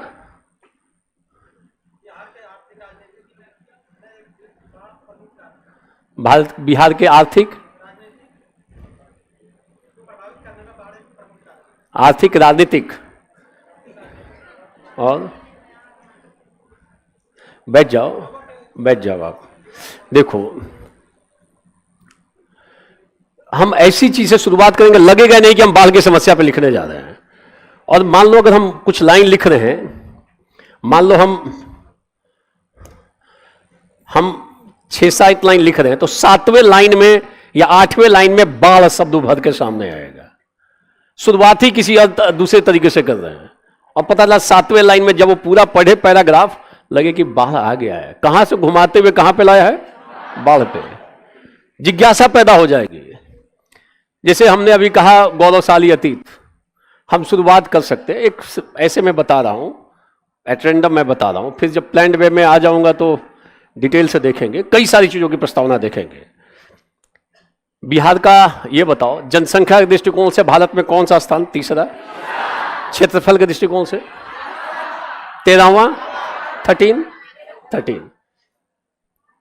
नहरों का जाल है यहां पर, उपजाऊ मिट्टी है, समतल मैदान है, जनसंख्या बाहुल्य है, मानव संसाधन का बाहुल्य है। अब शुरुआत कर रहे हैं, गौरवशाली अतीत, कौमा, बोलो गौरवशाली।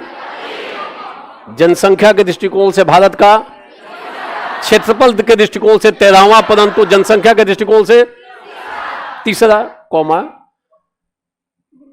मानव संसाधन की प्रचुरता, मानव संसाधन की, नदियों का जाल या फिर नहरों का जाल बोल सकते हो, समतल भूमि, ओवरऑल समतल भूमि है, उपजाऊ मिट्टी है।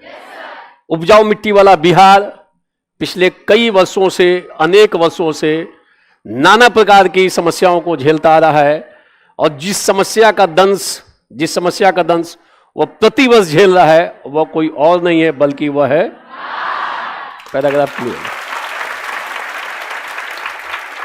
शुरुआत कहां से कर रहे हो? गौरवशाली अतीत, कौमा, जनसंख्या, ये मानव संसाधन की बहुलता, कौमा, बोलो उपजाऊ मिट्टी, उर्वर भूमि लिख रहे हो, उर्वर भूमि, कौमा,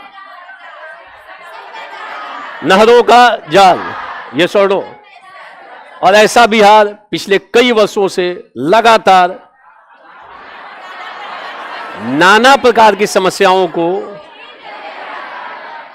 और जो समस्या सबसे हर एक वर्ष बिहार को दंश, विभीषिका के रूप में उभर के सामने आ रही है, वह है। और यहीं पे कहोगे कि बाढ़ की स्थिति यह है बिहार में, ये बाढ़ की विभीषिका का स्तर यह है कि अब इसे राष्ट्रीय आपदा के रूप में जाना जाने लगा है। पहला पैराग्राफ क्लियर, प्रस्तावना क्लियर, इसको हटा लो। उसके बाद बताओगे बाढ़ क्या है। बाढ़, हमने पहले प्रस्तावना दिखाई, एक भूमिका बांध दी, ये सुनो। और इस तरीके से चलोगे, प्रैक्टिस कर लोगे, तो देखेंगे कैसे नहीं लिख पाते, इफेक्टिव तरीके से लिखेंगे। और पढ़ने वाले की बात छोड़ दो, पढ़ाने वाले पीछे पीछे चलेंगे, ये भी मैं बता रहा हूं। आगे आगे नहीं चलने जा रहे हैं, क्योंकि कौन से लोग आएंगे और कौन से लोग, कई लोगों का तो पास्ट का ट्रैक रिकॉर्ड बिल्कुल नील है। अब वो जा रहे हैं कहां पर कि आ जाओ मैं भी निबंध पढ़ाने के लिए रेडी हूं। तो अगर पढ़ लिए हो तो सामने वाले की गलती तो पकड़ लोगे, और नहीं पढ़े हो तो प्रभावित हो जाओगे।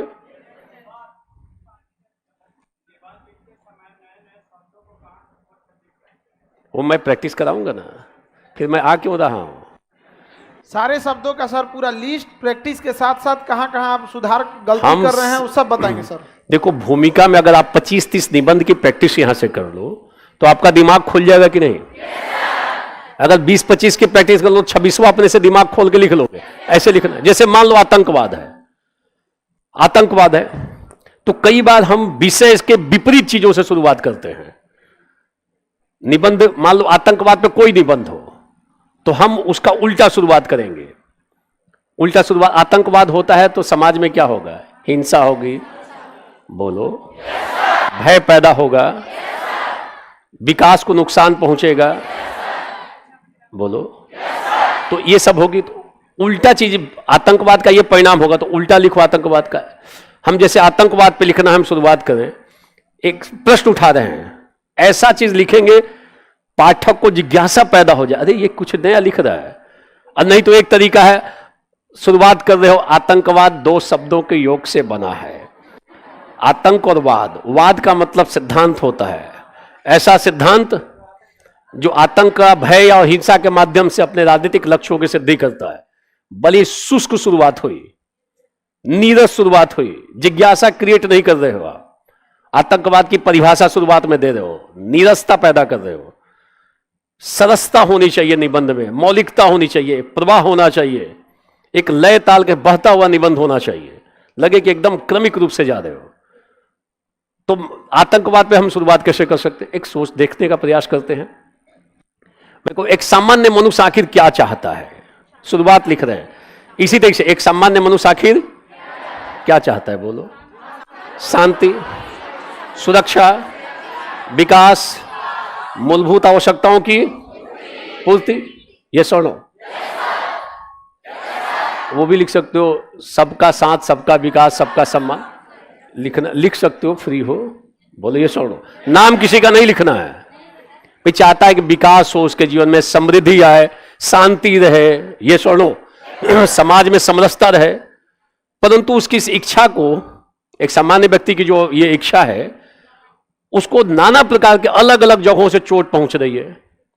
और वैश्विक स्तर पे जो चोट सबसे अधिक पहुंचा रहा है इस मानव की स्थिति को, वो है, वो कौन है? आतंकवाद। लोकल तो नहीं है ना, वैश्विक स्तर पे जो इस मानव की स्वाभाविक इच्छा को चोट पहुंचा रहा है वो कौन है? दूसरे पैराग्राफ में आतंकवाद क्या है ये डिटेल से बताओ, आगे और बताओ। कि पहले ही पैराग्राफ में आतंकवाद लिखोगे? ध्यान रखो, बीसीओ एक्सरसाइज कर लेंगे ऐसे आपका दिमाग। और कितने टाइप से निबंध लिखा जाता है। निबंध की शुरुआत विपरीत स्थिति से करते हैं। मान लो भ्रष्टाचार पे सवाल आ गया, भ्रष्टाचार पे कोई सवाल आ गया, निबंध संभव है आ जाए?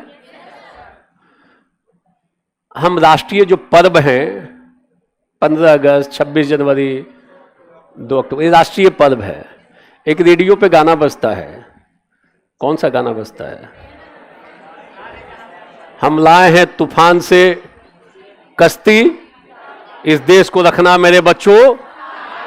परंतु जब देश पर ध्यान देते हैं तो हर एक जगह पर कठिनाइयां, कष्ट, मतलब नाना प्रकार की समस्याएं उभर रही हैं।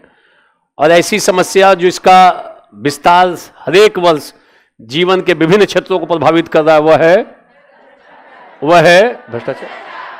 तो हम सोच में डूब जाते हैं कि आखिर कश्ती बचाई किसके लिए गई थी? उन्होंने कहा था देश को रखना मेरे बच्चों, और यहां देश की दशा दुर्दशा हो गई है, बोलो। तो आपने 2 लाइन से शुरुआत की कि इस देश को रखना मेरे बच्चों संभाल के, और बच्चों ने हाल क्या कर रखा है देश का? भ्रष्टाचार की सूची में हम लोग लगातार अपनी स्थिति को बरकरार रखे हुए हैं। सुधर रहे हैं क्या? जो हमारा स्थान था ना, वो स्थान लगभग वही है, एक अंक, एक पोजीशन आगे पीछे होता है। ट्रांसपेरेंसी इंटरनेशनल का रिपोर्ट देखोगे तो तो जब प्रैक्टिस करोगे इसी को विधिवत तरीके से लिख लिख के प्रैक्टिस कर लेंगे। अभी तो मैं कुछ ऐसे अचानक मैं इन चीज़ों को हिंट दे रहा हूं कि ऐसे कर सकते हो। बिहार का आम बजट में सवाल आ सकता है, लक्ष्य और चुनौतियां, और देखो करते करते हम लोग यहां तक जा सकते हैं, आगे तक में देखो शुरुआत करते वक्त यहां तक जा सकते हैं, जैसे जो आईएएस में कुछ सवाल पूछे गए हैं, हम लोग केवल नीचे तक नहीं रहेंगे, हो सकता है कि बीपीएससी उस स्तर को टच कर जाए जो आईएएस का है। और आप खुद देखो, इस साल का अगर देख रहे हो जो मेंस हुआ है अभी, उसमें इतिहास का प्रश्न तो थोड़ा नीचे लेवल का है, बट पॉलिटी का प्रश्न, इकोनॉमिक्स का प्रश्न है कि नहीं है, वो लगभग यूपीएससी के लेवल का है।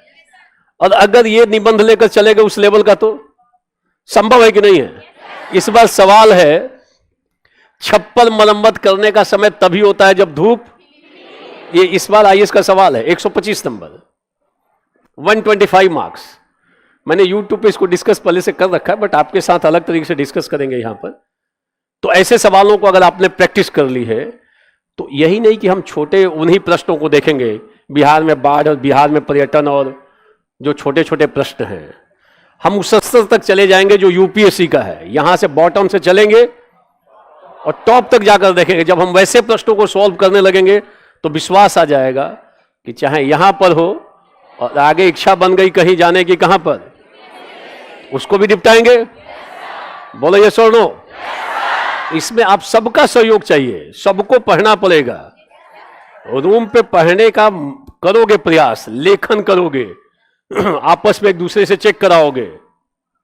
और मैं कई बार यहीं पे करूंगा कि बगल में आपने लिखा, मैं आपकी कॉपी इनको दे दूंगा और इनकी कॉपी, तो बगल वाले के प्रति जितना गुस्सा निकालना है ना, सब निकाल देना है, अगल बगल में सबको। समझ में आया? तो ये काम कर देंगे कि ताकि आपकी गलती बगल वाला ही निकाल दे, और अच्छी बात हो तो वो नोट कर ले कि इसने बड़ी अच्छी अच्छी बातें लिखी हैं। तो प्रैक्टिस बहुत जरूरी है। यही एक पार्ट है जहां जितना प्रैक्टिस करोगे ना उतना परफेक्ट होगे। प्रैक्टिस आपको परफेक्ट बनाएगा। रटने से बचना है, ये ध्यान रखो। ऐसा करोगे तो निस्संदेह बेहतर स्थिति में आ जाओगे। और ये सब देख लेंगे। ऐसे निबंध पूछे जाते हैं, जो लोग अतीत से सबक नहीं लेते वे इसे दोहराने का लिखो निबंध। कई लोगों का तो कलम 5 लाइन नहीं चलेगा और लिखना 700 शब्द है। समझ में आया? तो कहां से कंटेंट लाओगे, सामग्री? इसने पूछा कहां से लाएंगे, तो हम कंटेंट आपको प्रोवाइड करेंगे, सामग्री प्रोवाइड करेंगे, और यहां पे तरीका बताएंगे कैसे ऐसे शब्दों को निकालोगे, कौन कौन सी चीजें इसमें डालोगे, पुट करोगे। बिल्कुल पढ़ो, न्यूज़पेपर पढ़ सकते हैं कि पढ़ो, पढ़ नहीं रहे हो क्या? अभी पढ़ सकते हैं, क्यों पूछ रहे हो? प्रोबेबिलिटी में बात मत करो, पढ़ो। न्यूज़पेपर प्रतिदिन, कॉपी लेके लिखो उस पे, कहां कॉपी है तुम्हारी, लिख लो प्रतिदिन न्यूज़पेपर पढ़ना। और पढ़ते वक्त ये मत पढ़ना कि वहां से गाली, वहां से वो हो गया, उनकी ये फिल्म रिलीज हो रही है, उनका वहां दुबई में सेंटर खुल रहा है। कई सब पढ़ते वक्त खाली बकवास चीजें पढ़ते हैं। अगर आप तैयारी कर रहे हो ना, केवल रिलेवेंट पढ़ो। जैसे अभी मखाने पे अभी आया था ना न्यूज, उसको उसका सार कट करो, एक जगह लाओ। अब मान लो स्टार्टअप की संभावना मिल गई, वहां से 6-7 पॉइंट आपको मिलेगा कि नहीं मिलेगा, वो कट करके एक जगह लाओ। इतना आपको देखो, यदि आप सतर्क हो ना, आंख कान खुला हुआ है ना, तो अच्छी चीजों को ग्रहण कर लोगे। और नहीं तो ऐसी ऐसी चीजें पढ़ लोगे। किसी दो लोगों का विवाद हुआ है, झगड़ा हुआ है, उसी में उसकी स्टोरी छपी हुई है, उसी को शौक से पढ़ रहे हो। नहीं पढ़ेंगे उसको, हॉलीवुड बॉलीवुड नहीं पढ़ेंगे। यहां पे इतना आपका एक तरीके से यहां पढ़ भी रहे हो और रिलैक्स भी कर रहे हो। यह ध्यान रखना, यह बहुत बड़ी बात है। लर्निंग भी हो रही है और थोड़ा फन भी है, थोड़ा हंसी मजाक भी, एक पार्ट है। अगर केवल और केवल पढ़ा दिया जाए ना तो निरस्ता पैदा हो जाएगी, अब थक जाओगे तुरंत में। ये ध्यान रखना, मोनोटोनस हो जाएगी पढ़ाई।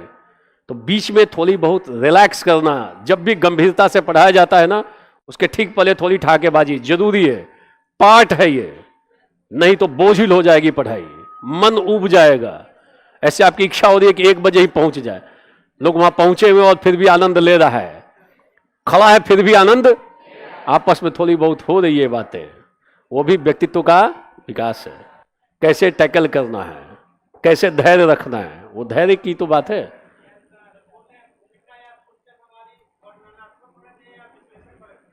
कैसे विश्लेषण कर दोगे? जैसे आप जो सवाल पूछ रहे हो, प्रश्न के नेचर के अनुसार काम करेंगे ना। मैंने कह दिया वर्णात्मक लिखो, तो सबको वर्णात्मक ही लिखोगे क्या? नहीं, वो प्रश्न कैसा है। अब इसमें अगर मान लो मैंने कह दिया सभी भटकने वाले खो नहीं जाते हैं, तो वर्णात्मक कर दोगे क्या? जितनी विश्व की खोजें हुई हैं, अभी धीरे धीरे समझते चलिए, आपको सारी कठिनाइयां दूर हो जाएगी। विश्लेषण वर्णन सब बता देंगे। बैठ जाओ आप। जैसे मान लो सभी भटकने वाले खो नहीं जाते, ये बताओ कोविड का टीका खोजा जा रहा था, शुरू में भटकाव हुआ कि नहीं?